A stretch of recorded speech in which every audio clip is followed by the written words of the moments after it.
नमस्कार, आप देख रहे हैं नेक्स्ट 9 न्यूज नेशन और आपके साथ मैं हूं क्रांति सिंह।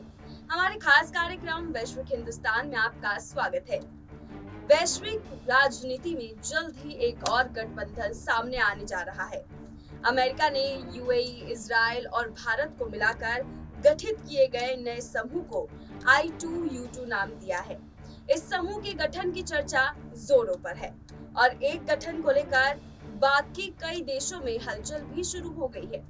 खासकर अपनी आर्थिक और सैन्य ताकत के बल पर दुनिया को दबाने की कोशिश कर रहे विस्तारवादी चीन की मुश्किलें अब और बढ़ने वाली है।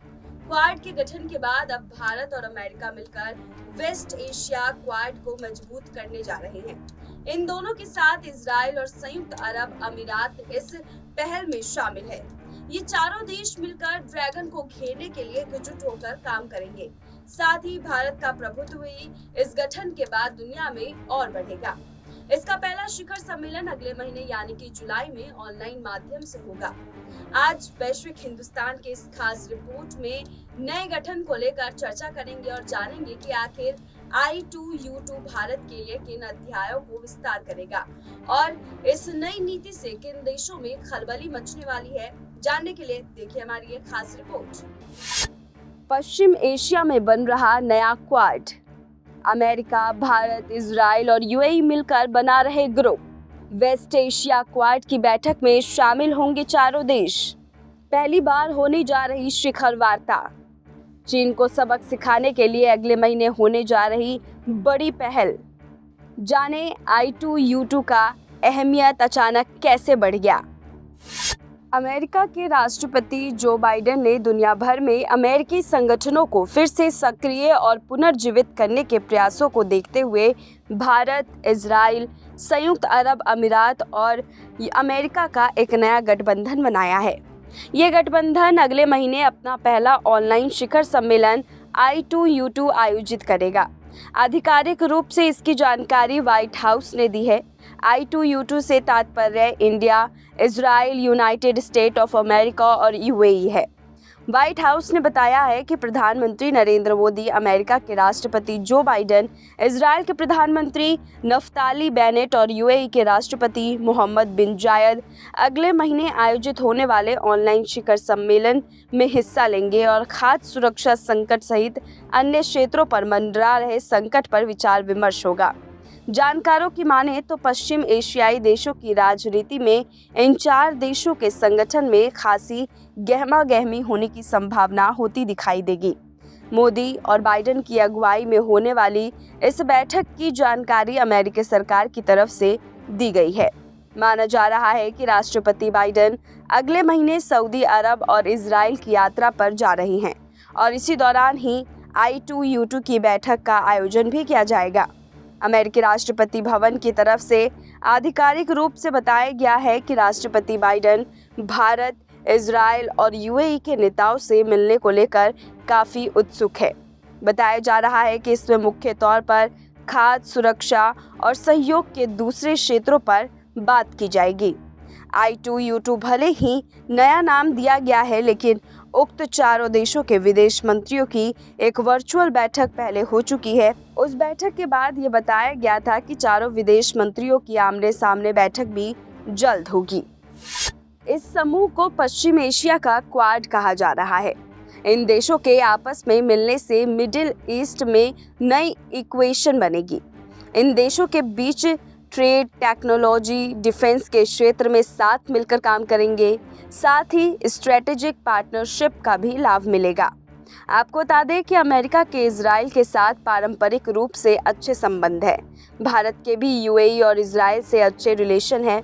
इस कारण नया क्वाड का ये समीकरण हमारे लिए भी फायदेमंद रहेगा। I2U2 ग्रुप इसमें शामिल देशों के बीच के व्यापारिक संबंधों को मजबूती देगा।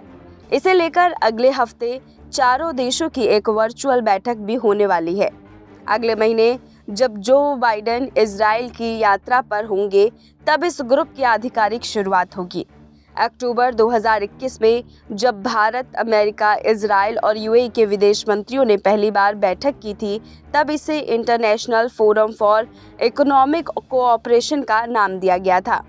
लेकिन समय के साथ बदलते भू राजनीतिक घटनाक्रमों के बाद इस गठबंधन की अहमियत काफ़ी ज़्यादा बढ़ गई है। वहीं आपको बताते चले कि I2U2 में भारत की अहमियत के बारे में अमेरिका के विदेश विभाग के स्पोक पर्सन नेड प्राइस का कहना है कि भारत एक बड़ा मार्केट है, यहाँ एक बहुत बड़ा उपभोक्ता बाजार है, हाईटेक और टेक्नो फ्रेंडली है भारत। खासकर खाद्यान्न संकट के दौरान जब गेहूं की डिमांड मिडिल ईस्ट सहित दुनिया के कई देशों में है, ऐसे में भारत की अहमियत और बढ़ जाती है। इसके साथ ही उन्होंने कहा कि भारत दुनिया का दूसरा सबसे बड़ा गेहूं उत्पादक देश भी है। कई अरब देशों ने भारत से गेहूं मांगा है, साथ ही ज़्यादा मांग वाले अन्य उत्पादों का भी भारत उत्पादक है। ऐसे सभी क्षेत्रों में I2U2 के देश के साथ मिलकर काम कर सकते हैं। आप इससे खुद अंदाज़ा लगा सकते हैं कि भारत का प्रभुत्व पहले के मुकाबले इस समय कई गुना बढ़ चुका है, जिसका लोहा संयुक्त राष्ट्र अमेरिका भी मानता है।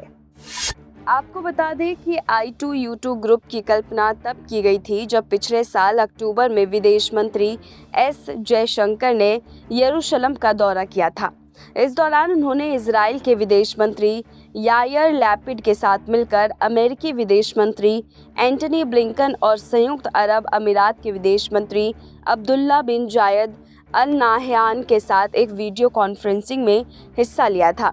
इसी कॉन्फ्रेंस के दौरान चारों देशों के नेताओं ने आर्थिक सहयोग के लिए एक अंतर्राष्ट्रीय मंच शुरू करने का निर्णय लिया था। बहरहाल इस शुरुआत का सबसे ज़्यादा असर चीन को पड़ेगा। रक्षा विशेषज्ञों का कहना है कि चीन के मंसूबों को रोकने के लिए भारत और अमेरिका अब करीबी सहयोग के साथ आगे बढ़ रहे हैं। दोनों ही देश क्वाड और नए वेस्ट एशिया क्वाड में शामिल है। दोनों सेनाओं ने आपस में बंदरगाहों और सैन्य अड्डों का इस्तेमाल करने का समझौता किया है। ये सब भविष्य की ऐसी तैयारियां हैं जिसमें कभी चीन ने ताइवान या दक्षिण चीन सागर में हमला करने की कोशिश की तो सारे देश मिलकर उसे करारा सबक सिखा सकेंगे। चीन की तिलमिलाहट क्वाड सम्मेलन के दौरान भी देखने को मिली है और वही तिलमिलाहट अब एक बार फिर चीन की ओर से दिखाई दे रही है। चीन की तिलमिलाहट, भारत की बढ़ती प्रभुता और ये नया सम्मेलन भारत के लिए एक नए सवेरे की तरह है। I2U2 ग्रुप की शुरुआत पर सबकी नजर बरकरार है। हम आपको सभी छोटे बड़े अपडेट्स देते रहेंगे और आपको हमारा आज का ये खास कार्यक्रम कैसा लगा हमें कमेंट करके जरूर बताइएगा। फिलहाल हम कल फिर लौटेंगे वैश्विक हिंदुस्तान के एक नए अध्याय के साथ। तब तक मुझे दीजिए इजाजत। नमस्कार।